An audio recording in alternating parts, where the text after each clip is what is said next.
ತಮಿಳುನಾಡಿನ ವಿಧಾನಸಭೆಯಲ್ಲಿಂದು ಟಿವಿಕೆ ನೇತೃತ್ವದ ಹೊಸ ಸರ್ಕಾರ ಬಹುಮತ ಸಾಬೀತುಪಡಿಸಲಿದೆ. ಮುಖ್ಯಮಂತ್ರಿ ಸಿ ಜೋಸೆಫ್ ವಿಜಯ್ ವಿಶ್ವಾಸಮತ ಯಾಚನೆಗೂ ಮುನ್ನ ಬೆಂಬಲವನ್ನು ಕ್ರೋಢೀಕರಿಸಲು ಬೆಂಬಲಿತ ಪಕ್ಷಗಳ ಮುಖಂಡರೊಂದಿಗೆ ಸಭೆ ನಡೆಸುತ್ತಿದ್ದಾರೆ.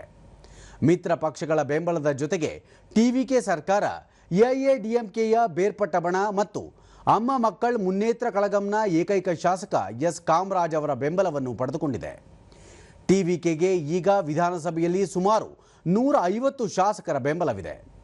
ಈ ಮಧ್ಯೆ ನಿನ್ನೆ ತಮಿಳುನಾಡಿನ ರಾಜಕೀಯದಲ್ಲಿ ಹೊಸ ಬೆಳವಣಿಗೆ ನಡೆದಿದ್ದು, ಹೊಸ ಸರ್ಕಾರಕ್ಕೆ ಬೆಂಬಲ ನೀಡುವ ಬಗ್ಗೆ ಎಐಎಡಿಎಂಕೆ 2 ಗುಂಪುಗಳಾಗಿ ಪ್ರತ್ಯೇಕಗೊಂಡಿವೆ. முறைப்படி நிறுவப்பெற்றுள்ள இந்திய அரசமைப்பு சட்டத்தில் உண்மையான நம்பிக்கையும் பற்றுறுதியும் கொண்டிருப்பேன் என்றும் இந்திய நாட்டின் இறையாண்மையையும் ஒருமைப்பாட்டையும் நிலைநிறுத்துவேன் என்றும் நான் மேற்கொள்ள இருக்கும் கடமையை நேர்மையுடன் நிறைவேற்றுவேன் என்றும் உளமாற உறுதி கூறி